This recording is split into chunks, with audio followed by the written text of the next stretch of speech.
La filosofía de la educación cristiana, por Stephen C. Parks.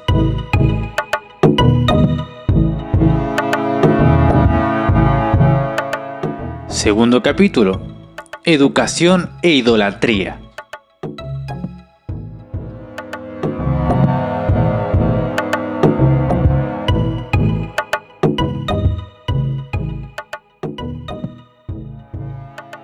En la perspectiva del incrédulo, que se discutió en el capítulo anterior, está claro que la racionalidad del hombre y su genio creativo no se derivan ni depende en ninguna manera de ninguna fuente externa a él, sino que son cualidades autónomas y originales de la personalidad humana.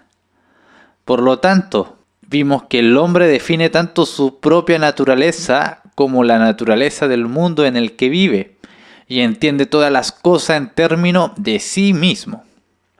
El hombre es el punto de referencia final para cada hecho en el universo que le rodea. Es así que, en un pasaje revelador de Karl Popper, se nos dice en cuanto a esta perspectiva del incrédulo: Copérnico privó al hombre de su posición central en el universo físico. La revolución copernicana de Kant quita el aguijón de esto. Él nos muestra que no solo nuestra ubicación en el universo físico es irrelevante, sino que también en un sentido nuestro universo muy bien se puede decir que gira sobre nosotros, porque somos quienes producimos, por lo menos en parte, el orden que encontramos en él. Somos los que creamos nuestro conocimiento de él. Somos descubridores y el descubrimiento de un arte creativo. Bueno, esta es, por supuesto, la más vieja de todas las herejías, que data de la caída del hombre en el jardín del Edén. Adán definiría la naturaleza de la realidad y su propio ser determinaría por sí mismo su lugar en el orden de las cosas de acuerdo a su propia racionalidad autónoma. Claro está que esto también significó que el Dios creador ahora tuviera que ser definido de acuerdo a la imagen del hombre, ya que Adán había hecho de su propio razonamiento la norma o medida de toda la verdad, significado y propósito. Este proceso de razonamiento está ilustrado gráficamente por la filosofía de Kant, la cual es básica para mucho del pensamiento moderno. El siguiente pasaje es tomado de Kant, de la religión dentro de los límites de la razón pura, un título que en sí mismo revela mucho acerca de la idolatría implícita en el humanismo idealista y racionalista. Dice: por mucho que mis palabras puedan asustarte, no debes condenarme por decir cada hombre crea su Dios, desde el punto de vista moral. Aún tú mismo tienes que crear tu Dios, para poder adorar en él a tu Creador. Porque cualquier forma, la deidad se te debe dar a conocer, y aún, si él se revelara a sí mismo contigo, eres tú quien debe juzgar si te permite por tu conciencia creer en él y adorarle a él. Una recapitulación más llamativa de la razón para el pecado original de Adán difícilmente se podría encontrar. Simplemente ponlo como que esto significa que el hombre es su propio Dios, porque el Dios de uno siempre es en el que uno pone la autoridad final. De acuerdo a Popper, el espíritu de la ética de Kant se puede resumir muy bien en esto: atrévete a ser libre y respeta la libertad de otro.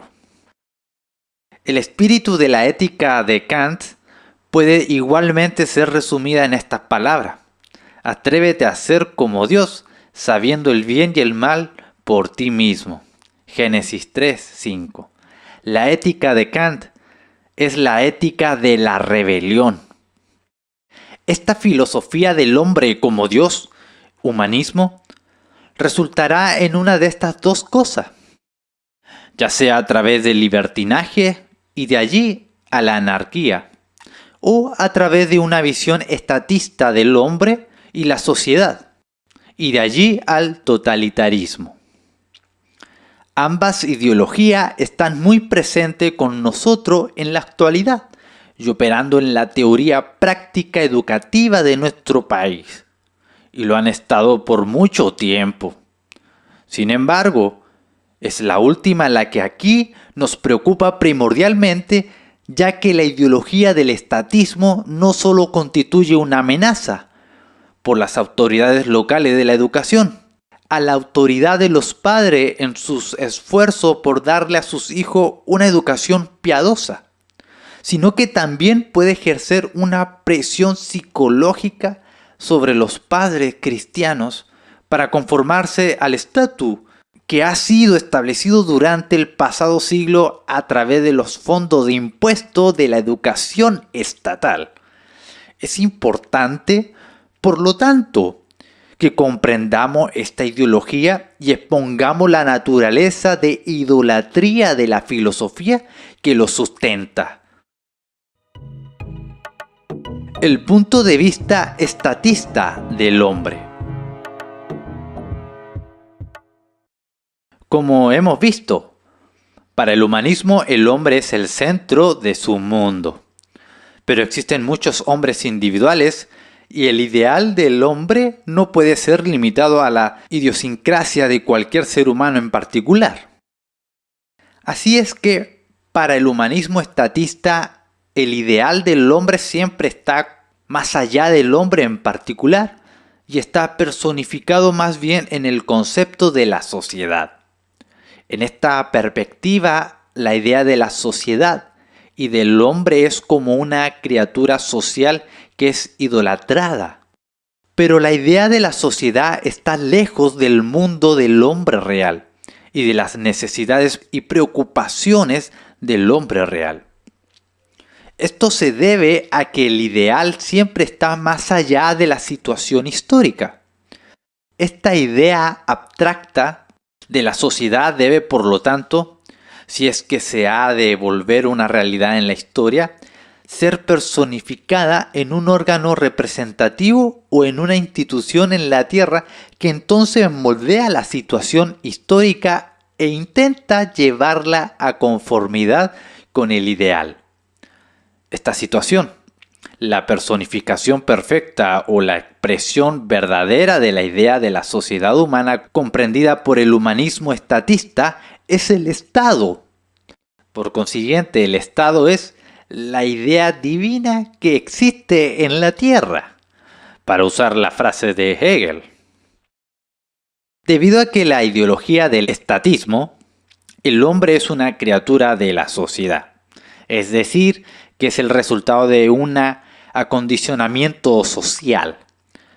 Es el deber del Estado determinar y regular todos los parámetros y variables dentro del molde social y cultural del hombre, para que el producto final se conforme al ideal del ser social perfecto. En otras palabras, la idea de la sociedad personificada en la historia es que el propósito del Estado sea recrear a la sociedad en su propia imagen, como cabeza y guardián de la sociedad. El Estado debe cuidar, moldear y disciplinar en términos de sus propios propósitos, aquellos que constituirán la sociedad del futuro. No es de sorprenderse que la familia sea despreciada por los estatistas y que el control de los niños desde el nacimiento sea visto más y más como una responsabilidad del Estado. El niño es la criatura del Estado y la sociedad es su verdadera familia. Por consiguiente, si la familia genética del niño demostrara ser un obstáculo para su desarrollo en un miembro ideal de la sociedad del estatismo, la custodia del niño debería ser suspendida. Esto no es una simple teoría. Mientras que quizá no sea tan obvio en Bretaña, lo que el análisis anterior sugiere, esta ideología está operando sutilmente en nuestra nación y puede ser vista en una forma más conspicua en la sociedad socialista avanzada como Suecia. Nosotros tenemos quizá un indicio de cosas que sucederán en los intentos actuales de algunos de prohibir por ley todas las formas de castigo corporal de los padres de sus hijos. En esta perspectiva del hombre es definido por el Estado como una criatura social. El individuo no es nada, salvo en relación con la sociedad, ya que su crecimiento y desarrollo como una personalidad están determinados y controlados por su entorno social. Así que la educación es necesariamente un proceso de maduración a la imagen del hombre como es definido por el Estado. La meta de la educación es por lo tanto la integración a la sociedad. Por eso muchas veces escuchamos a los educadores hablar del desarrollo del niño en términos de su utilidad eventual como un miembro participante de la sociedad. También es común escuchar a los políticos hablar en esos términos. Un hombre y una mujer es considerado maduro y valioso para la sociedad porque él o ella es un miembro útil de esta y capaz de contribuir algo valioso a la comunidad. El individuo solo se entiende a sí mismo en la medida en que ayuda a entender la sociedad ideal en la que existe para servir. Es de esperarse finalmente que a aquellos quienes son incapaces o no tienen la voluntad de cumplir esta perspectiva, se les niegue el estatus de seres humanos y sean exiliados a hospitales psiquiátricos o a labores del campo, donde ellos pueden ser forzados a servir al Estado como esclavos, o si no pueden hacer ni siquiera esto, se les mate. Tales prácticas han sido comunes en países soviéticos durante muchos años y fueron, por supuesto, una característica del régimen nazi. Algunas de estas son comunes ahora en el occidente.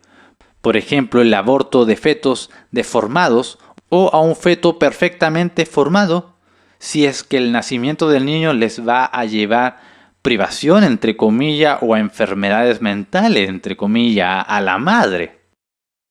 La adición de la ingeniería genética del hombre al arsenal de técnica de control social presenta una perspectiva sombría para el futuro del hombre bajo tal ideología.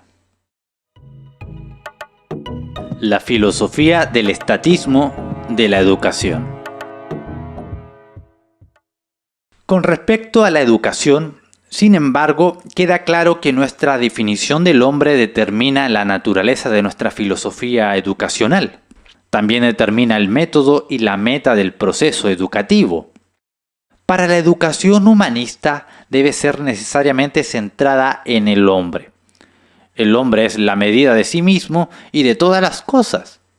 La meta de la educación para el hombre es que se entienda a sí mismo en términos de la imagen de su Dios, ya sea que este Dios sea su ego personal, como en el libertarismo, o la sociedad ideal del estatismo o del hombre como una criatura social. Para el libertarismo, el proceso sería orientado al individuo, sus necesidades, deseos y aspiraciones en todo momento. Para el estatismo sería orientado al entorno social del hombre.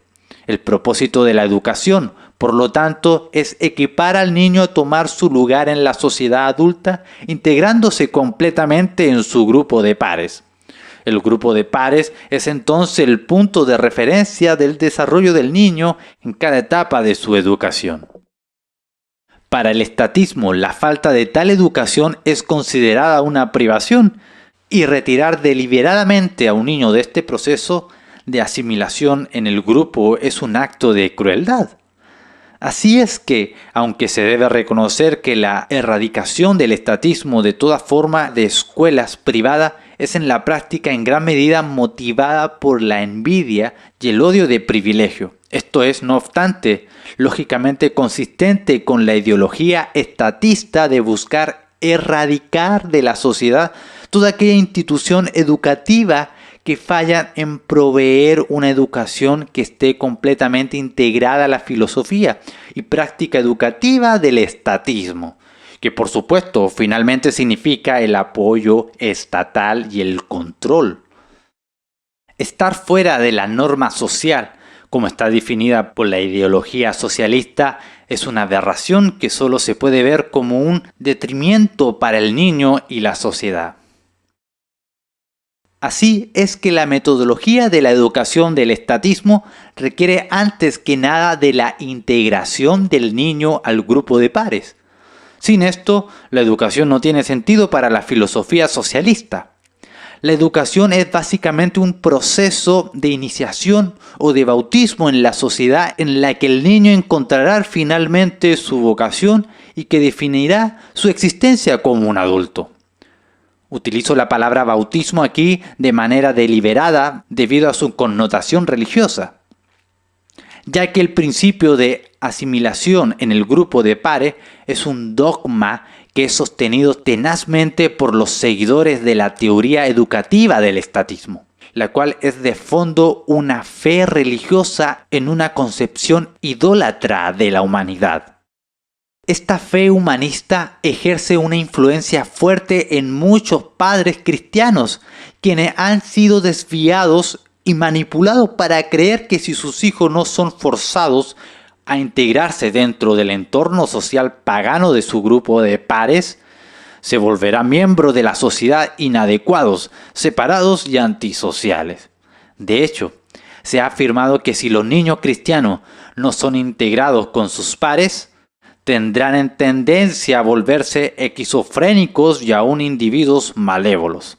Tales conversaciones pueden ejercer una influencia poderosa psicológicamente en los padres cristianos, quienes están considerando en retirar a sus hijos de las escuelas estatales para proveerle una educación piadosa. La implicación es que educar al niño fuera del sistema establecido es un abuso infantil.